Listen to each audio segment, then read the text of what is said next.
বর্তমান নেপালের যে বন্যা হলো সেটি আল্লাহ সুবহানাহু ওয়া তাআলার আযাব কিনা এই বিষয়ে একটু বলবেন। নেপালের যে ভয়াবহ বন্যা, এটি তো আসলে বন্যা বলা যায় না, কেননা বন্যা হলে তো আসলে বৃষ্টিপাত হয়, বাট এখানে তো কোনো বৃষ্টি হয়নি। এখানে যেটি সংঘটিত হয়েছে বিশ্লেষকদের মত অনুযায়ী সেটি হচ্ছে যে হিমালয় পাহাড়ের কোন একটি বরফ খণ্ড, কোন একটি গ্লেসিয়ার যেটি বিশাল আকারের বরফ খণ্ড ছিল সেটি খসে পড়ে।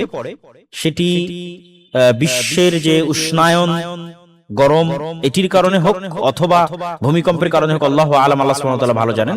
এবং সেটি একটি নদীতে বাঁধ তৈরি করে, প্রাকৃতিক বাঁধ। যখন নদীর পানি আরো বেড়ে যায়, বাঁধ আটকে, তখন নদীর বিপুল পানি সহ এবং ওই বিপুল বরফ খণ্ড সহ নিচে পড়তে থাকে এবং সেটি আরো হাজার হাজার পাথর, বরফ, কাদামাটি নিয়ে দ্রুত গতিতে নিচের দিকে ধেয়ে আসতে থাকে। এবং কোনো মানুষ আসলে 10, 15, 20 সেকেন্ড, 30 সেকেন্ডের বেশি সময় পায়নি নিজ নিজ জায়গা থেকে সরার, বরং তার পূর্বেই তাকে ধ্বংসস্তূপে পরিণত হতে হয়েছে। তো আল্লাহ সুবহানাহু ওয়া তাআলার আযাব এবং গজব পৃথিবীতে যে কোনো সময় আসতে পারে, প্রথমত এটা আমাদের বিশ্বাস করতে হবে। আমরা যে ধারণা করে নিয়েছি যে আমরা আল্লাহর আযাব মুক্ত এবং আমরা আল্লাহর গজব মুক্ত, এটি একটি ভুল আকীদা। শুধু ভুল আকীদা নয়, এটি মুনাফিকি, নিফাকি। আল্লাহ সুবহানাহু ওয়া তাআলা পবিত্র কোরআন মাজিদে স্পষ্টভাবে বলেছেন যে লা ইয়ামানু মাকরাল্লাহ, আল্লাহ সুবহানাহু ওয়া তাআলার গজব থেকে কেউ নিরাপদ থাকতে পারে না, একমাত্র সে নিজেকে নিরাপদ মনে করতে পারে যে মুনাফিক, জালিম, পথভ্রষ্ট, ক্ষতিগ্রস্ত, খাসিরুন, যে ক্ষতিগ্রস্ত। তথা কোন আলেম, তাকওয়াবান, পরহেজগার, আল্লাহওয়ালা মানুষও নিজেকে আল্লাহর আযাব এবং গজব থেকে মুক্ত মনে করতে পারে না। মুক্ত মনে করলেই তার মধ্যে মুনাফিকি ঢুকে গেছে। বরং সবাইকে 24 ঘন্টা তটস্থ থাকতে হবে যে সে যে কোনো মুহূর্তে আল্লাহর আযাবের শিকার হতে পারে, যে কোনো মুহূর্তে ভূমিকম্প হয়ে আমরা ধ্বংস হয়ে যেতে পারি, যে কোনো মুহূর্তে মাটি ধস হয়ে আমরা নিচে নেমে যেতে পারি, যে কোনো মুহূর্তে আমরা বন্যায় ডুবে মারা যেতে পারি, যে কোনো মুহূর্তে আমরা শুকর এবং বানরে পরিণত, যে কোনো আযাব এবং গজবের শিকার আমরা হয়ে যেতে পারি। এই ভয়ে তটস্থ সবাইকে থাকতে হবে, এটা আল্লাহ কোরআন মাজিদে বলেছেন। এবং তিনি আরো স্পষ্ট ভাষায় বলেছেন জাফা আমিনা আহলুল কুরা আইয়াতিয়াহুম বাসুনা বায়াতুহুম নাইমুন, সবাইকে নিরাপদ হয়ে গেল, শহরবাসী, গ্রামবাসী, যে তারা ঘুমন্ত থাকবে, এমত অবস্থায় আল্লাহর আযাব আসবে না। এসির নিচে ঘুমাচ্ছে মানে আমি আযাব মুক্ত। এমত অবস্থায় যে তারা দুপুরবেলা একটু বিশ্রাম করতেছে, আল্লাহর আযাব আসবে না। এমত অবস্থায় সে খেলতামাশায় মত, আল্লাহর আযাব আসবে না। আল্লাহর আযাব আসার বিষয়ে সদা সর্বদা সতর্ক, সচেতন থাকতে হবে। তো আসলে কার উপরে বিষয়টি আসতেছে এবং কিভাবে আসতেছে এটির উপরে নির্ভর করবে, এবং কে কোন পরিবেশ এবং পরিস্থিতিতে আছে সেটির উপর নির্ভর করবে যে এগুলো আল্লাহর আযাব না আল্লাহর পক্ষ থেকে পরীক্ষা। একই জিনিস কারোর জন্য আযাব হতে পারে, কারোর জন্য পরীক্ষা হতে পারে। একই জিনিস কারোর জন্য আযাব এবং কারোর জন্য পরীক্ষা হতে পারে। যেমন লূত আলাইহিস সালাতু ওয়াস সালামের কওমকে যখন ধ্বংস করে দেওয়া হচ্ছে, তখন তাদেরকে সেখান থেকে পালিয়ে যেতে বলা হচ্ছে এবং পিছনে ফিরে তাকাতে নিষেধ করা হচ্ছে। নূহ আলাইহিস সালাতু ওয়াস সালামের কওমকে যখন পানিতে ডুবানো হচ্ছে, তখন নূহ আলাইহিস সালামকে নিষেধ করা হচ্ছে সেজন্য তার সন্তান সন্ততিদের জন্য কোনো দোয়া না করে। তাহলে একই সাথে নূহ আলাইহিস সালামের জন্য পরীক্ষা, আবার একই সাথে তার কওমের জন্য আযাব। তো একই জিনিস একই সাথে আযাব এবং পরীক্ষা হতে পারে। প্রশ্ন হচ্ছে, বিষয় হচ্ছে আপনি কোন অবস্থায় আছেন সেটি নির্ভর করবে যে এটি আযাব না এটি পরীক্ষা।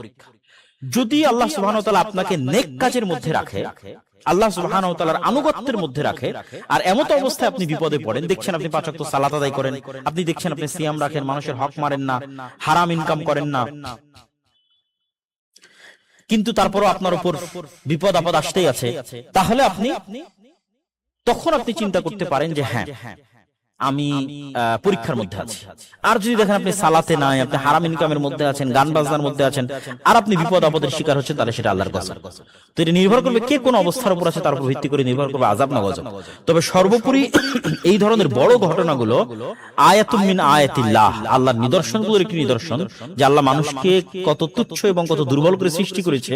এবং মানুষ উন্নত সভ্যতা এবং প্রযুক্তিতে যতই উপরে থাকুক, মানুষ যতই মোবাইল, ইন্টারনেট, কম্পিউটার, 24 ঘন্টা যোগাযোগের ব্যবস্থা, হেলিকপ্টার, বিমান, সকল কিছু তৈরি করে নিক, তারপরে এমন সিচুয়েশন পৃথিবীতে তৈরি হতে পারে যে মানুষ লাচার, বেবাস উর্দুতে বলে, মানে অসহায়, তার কোনো রাস্তা নাই, কোনো রাস্তা নাই, এরকম সিচুয়েশন আল্লাহ যে তৈরি করতে পারেন। এবং এই চ্যালেঞ্জ তিনি আদ জাতির ক্ষেত্রে আল্লাহ সুবহানাহু ওয়া তাআলা এই চ্যালেঞ্জ দিয়েছেন। আদ জাতি বলেছিল যে মান আশাদ্দু মিন্না কুওয়া, আমাদের চেয়ে পৃথিবীতে উন্নত সভ্যতা এবং প্রযুক্তিতে কে শক্তিশালী আছে? তখন আল্লাহ সুবহানাহু ওয়া তাআলা তাদের উত্তরে বলেছিলেন যে আফালা মেরাও, তারা কি দেখে না যে আল্লাহ খালাকাহুম, তাদেরকে সৃষ্টি করেছেন, তারা যতই উন্নত সভ্যতা হোক, যতই উন্নত প্রযুক্তি হোক, যতই জ্ঞানী পণ্ডিত বিজ্ঞানী হোক, ও তো আল্লাহর সৃষ্টি। তাহলে মানুষ যতই শক্তিশালী হোক, সে দিন শেষে আল্লাহর সৃষ্টি। তাহলে সৃষ্টিকর্তা তার চেয়ে শক্তিশালী। এই ধরনের ঘটনাগুলো আমাদের জন্য শিক্ষা। আশা করি আপনি আপনার উত্তর পেয়েছেন। আমরা চলে যাচ্ছি পরের প্রশ্নে। আমাদের একজন দিনী ভাই প্রশ্ন করেছেন যে কিছুদিন পূর্বে একজন মাদ্রাসার শিক্ষকের ডিএনএর সাথে একটি শিশু বাচ্চার ডিএনএ মিলে গেছে এবং সেটির উপর ভিত্তি করে তাকে সেই ধর্ষণের কেসে প্রমাণিত আসামি বা প্রমাণিত দোষী হিসেবে সাব্যস্ত করা হচ্ছে। এটি শরীয়তের দৃষ্টিতে ব্যাখ্যা কি, এবং যদি এটি ইসলামের দৃষ্টিতে গ্রহণযোগ্য না হয় তাহলে ইসলাম কিভাবে এই ধরনের সমস্যাগুলো সমাধান করে? খুবই চমৎকার এবং অত্যন্ত কঠিন ও জটিল এবং সমসাময়িক একটি প্রশ্ন।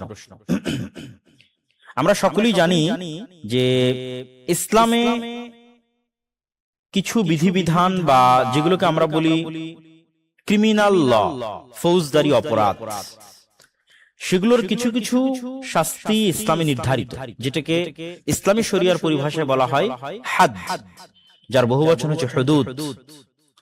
যেমন পাকিস্তান সহ অন্য অনেক কান্ট্রিতে হুদুদ অর্ডিন্যান্স, এবং সৌদি আরবে সরাসরি হাদ বাস্তবায়ন হয়।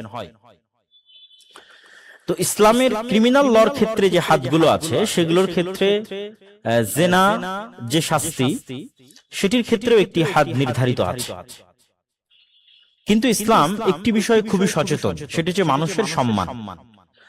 কোন মানুষের প্রতি যেন জেনা বা ব্যভিচারের মিথ্যা অপবাদ দিয়ে তাকে যেন সমাজে অপমানিত না করা হয়, এই জন্য ইসলাম চারজন সাক্ষীর কথা বলেছে। যেমন আল্লাহ সুবহানাহু ওয়া তাআলা বলছেন, ওয়াল্লাতী ইয়াতিনাল ফাহিশাতা মিন নিসাইকুম ফাস্তাশহিদু আলাইহিন্না আরবাআতাম মিনকুম। তোমরা যদি কারোর উপর অশ্লীলতা, অবৈধ সম্পর্কের আরোপ করো, যে অবৈধ সম্পর্কে লিপ্ত, ফাস্তাশহিদু আলাইহিন্না আরবাআতাম মিনকুম, তাহলে চারজন সাক্ষী উপস্থিত করা তোমাদের জন্য জরুরি। এবং এই চারজন সাক্ষী উপস্থিত করার ক্ষেত্রে আল্লাহ সুবহানাহু ওয়া তাআলা এতটা স্ট্রিক্ট যে তিনি আরেক আয়াতে বলছেন, যেটি মূলত সূরা নূরের আয়াত, আর এখন যেটি পাঠ করলাম সেটি সূরা নিসার আয়াত। আল্লাহ সুবহানাহু ওয়া তাআলা বলছেন, ওয়াল্লাযীনা ইয়ারমুনাল মুহসানাত সুম্মা লাম ইয়াতু বিআরবাআতি শুহাদা ফাজলিদুহুম 80 জালদা। কেউ যদি কোনো পুত পবিত্র,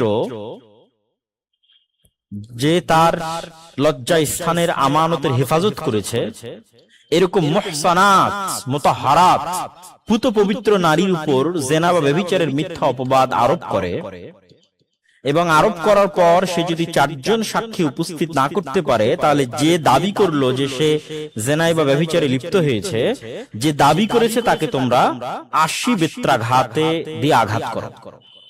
তাহলে দেখেন, পাল্টা ওই ব্যক্তির উপর হদ বাস্তবায়ন হচ্ছে যে কোন নারীর বিষয়ে, পুত পবিত্র নারীর বিষয়ে অশ্লীলতার দাবি করেছে কিন্তু চারজন সাক্ষী পেশ করতে পারছে না।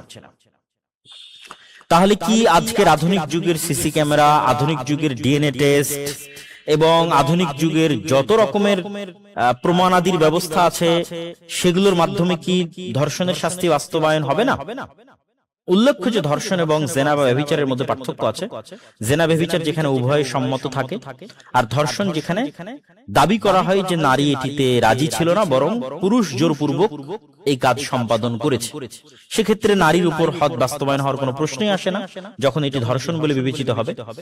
এবং এটি পৃথিবীতে ফাসাদ সৃষ্টি করার যে অপরাধগুলোর কথা আল্লাহ পবিত্র কোরআনে বলেছেন, সেগুলোর মধ্যেও ফুকাহায়ে কেরাম নিয়ে এসেছেন যে পৃথিবীতে ফাসাদ সৃষ্টি করার শাস্তি কি, হাত কাটা, পা কাটা। সেগুলোর মধ্যে ফুকাহায়ে কেরাম নিয়ে এসেছেন যে ধর্ষণ পৃথিবীতে ফাসাদ সৃষ্টি করার একটা পার্ট। তো আমরা যেটি বলছিলাম যে আধুনিক ডিএনএ বা সিসি ক্যামেরার ইসলামী শরিয়া এবং লয়ের মধ্যে ভিত্তিটা কি? দেখেন, রাসূলুল্লাহ সাল্লাল্লাহু আলাইহি ওয়াসাল্লামের যুগে একটি প্রসিদ্ধ ঘটনা আছে যে রাসূল সাল্লাল্লাহু আলাইহি ওয়াসাল্লামের পালক পুত্র যায়েদ বিন হারেসা এবং তার সন্তান উসামা বিন যায়েদ। তো যায়েদ বিন হারেসা একটু বেশি ফর্সা এবং উসামা বিন যায়েদ একটু বেশি কালো হওয়ার কারণে মানুষজন তাদের পিতা পুত্রের সম্পর্ক নিয়ে সন্দেহ করত যে হয়তো তারা পিতা পুত্র নয়, এবং এটি সমাজে অনেক ছড়িয়ে পড়েছে। তো ওই সময়ে কিয়াফা নামে একটা বিদ্যা ছিল যে মানুষের চেহারা দেখে, মানুষের পায়ের ছাপ দেখে, মানুষের আঙ্গুলের নখ দেখে, পায়ের আঙ্গুলের নখ, হাতের আঙ্গুলের নখ, গায়ের লোম, চোখের স্টাইল, চুলের ধরন ইত্যাদি সূক্ষ্ম সূক্ষ্ম বিষয় দেখে যারা নির্ধারণ করতে পারত যে এই ব্যক্তি কার সন্তান হতে পারে, এই বিদ্যাকে ইসলামে নামকরণ করা হয়েছে কিয়াফা। এবং রাসূল সাল্লাল্লাহু আলাইহি ওয়াসাল্লামের যুগে একজন ব্যক্তি এই কিয়াফা বিদ্যায় খুবই পারদর্শী ছিল, তার নাম হচ্ছে মুজাজ্জিজ আল মুদলিজি। তো একদা উসামা বিন যায়েদ এবং তার পিতা যায়েদ বিন হারিসাকে এক জায়গায় শুইয়ে দেওয়া হয় একটা বিছানায়, এবং তাদের চেহারা কাপড় দিয়ে ঢেকে দেওয়া হয়, চাদর দিয়ে ঢেকে দেওয়া হয়, আর শুধু দুই বাপ বেটার পা খোলা রাখা হয়, পিছন দিকে খালি রাখা হয়। এবং ওই মুজাজ্জিজ আল মুদলিজি যে মূলত কিয়াফা বিদ্যায় পারদর্শী, তাকে নিয়ে আসা হয় এবং তাকে সিদ্ধান্ত দিতে বলা হয় শুধু পা দেখে, যে তুমি সিদ্ধান্ত দাও দুইটা পা একটা আর একটা থেকে কিনা, না সম্পূর্ণ ভিন্ন। তো সে শুধু পা যাচাই করে এই সিদ্ধান্ত দেয় যে তারা এক বংশের, মানে তারা পিতা পুত্র বা দুই ভাই অথবা বাপ বেটা, তথা তাদের মধ্যে ডিএনএ এর মিল সবচেয়ে বেশি। তো এটিতে রাসূলুল্লাহ সাল্লাল্লাহু আলাইহি ওয়াসাল্লাম প্রচন্ড খুশি হন এবং এই খুশির বহিঃপ্রকাশ তিনি আয়েশা রাদিয়াল্লাহু তাআলার সামনে করেন। তো এখানে বোঝা যাচ্ছে যে পিতা এবং পুত্রের সম্পর্ক নির্ধারণের ক্ষেত্রে সেই যুগে যেহেতু রাসূল সাল্লাল্লাহু আলাইহি ওয়াসাল্লাম কিয়াফাকে গ্রহণ করেছেন, সেহেতু আধুনিক যুগে সেটিরই আধুনিক ভার্সন ডিএনএ টেস্টকে অবশ্যই গ্রহণ করা যেতে পারে। আরো একটি পয়েন্ট বলি, কি হিসেবে গ্রহণ করা যেতে পারে সেটিও বলবো। এখানে আরেকটি পয়েন্ট হচ্ছে যে কোন ব্যক্তির উপর হদ বাস্তবায়নের ক্ষেত্রে চারজন সাক্ষী জরুরি, তাছাড়া না হলে হদ বাস্তবায়ন করা যাবে না। এটি সঠিক নয়। কি জন্য? রাসূলুল্লাহ সাল্লাল্লাহু আলাইহি ওয়াসাল্লামের যুগে এমন অনেকের উপরই জিনা এবং ব্যভিচারের হদ বাস্তবায়ন হয়েছে যাদের চারজন সাক্ষী ছিল না, কিন্তু তারা নিজে মুখে স্বীকৃতি দিয়েছে। তারা নিজে মুখে স্বীকৃতি দিয়েছে যে হ্যাঁ আমি এই ধরনের অপরাধে লিপ্ত হয়েছি, তার মুখের স্বীকৃতির উপর ভিত্তি করে তার উপর হদ বাস্তবায়ন হয়েছে। তথা হদ বাস্তবায়ন হওয়ার জন্য শুধু চারজন সাক্ষী জরুরি, অন্যথায় হবে না, এটি নয়, বরং মৌখিক স্বীকৃতি একটি অন্যতম মাধ্যম। তো আমরা যে পয়েন্টে আলোচনা করছিলাম যে ডিএনএ টেস্ট বা সিসি ক্যামেরাকে আমরা কোথায় রাখতে পারি, দেখেন ইসলামী আইন ব্যবস্থায় বিচারক যখন বিচারকের আসনে বসেন, জাজ যখন বিচারকের আসনে বসেন, তখন তার কাছে দুটো ওয়ে আছে, একটা তাজির আর একটা হচ্ছে হাদ। তথা সে সরাসরি ওই শাস্তি বাস্তবায়ন করবে যেই শাস্তি আল্লাহ কোরআনে বলেছেন, আর দুই, সে নিজ সিদ্ধান্তে নিজ বিবেচনায় ওই ব্যক্তিকে সরাসরি কোরআনের শাস্তিও দিতে পারে অথবা কোরআনের শাস্তির বাইরে কম এবং বেশি যে কোনো শাস্তি দিতে পারে। ইখতিয়ার বিচারককে দেওয়া আছে ইসলামের পক্ষ থেকে। তো কারাইন হিসেবে তথা একজন ব্যক্তিকে দোষী প্রমাণ করার ক্ষেত্রে কারিনা হিসেবে অবশ্যই ডিএনএ টেস্ট থেকে শুরু করে, গর্ভধারণ থেকে শুরু করে, সিসি ক্যামেরা থেকে শুরু করে সকল কিছুকে ব্যবহার করা যায়। এবং এই কারিনার উপর ভিত্তি করে বিচারক চাইলে তাজিরান তাকে যে কোনো ধরনের শাস্তিও প্রয়োগ করতে পারে। এবং এটি ফুকাহায়ে কেরামের মধ্যে যে সমস্ত আলোচনা হয়েছে এবং কোরআন এবং হাদিসের আলোকে যে দলিল হয়েছে সেটির আলোকে মূলত আমরা মনে করি যে এটি সবচেয়ে বেশি বিশুদ্ধ এবং সবচেয়ে সঠিক সিদ্ধান্ত। তো আল্লাহ সুবহানাহু ওয়া তাআলা আমাদের এই বিষয়গুলো ভালোভাবে জানার তৌফিক দান করুক। আমরা চলি আপনাদের পরবর্তী প্রশ্নে। আমাদের একজন দ্বীনী ভাই তিনি প্রশ্ন করেছেন যে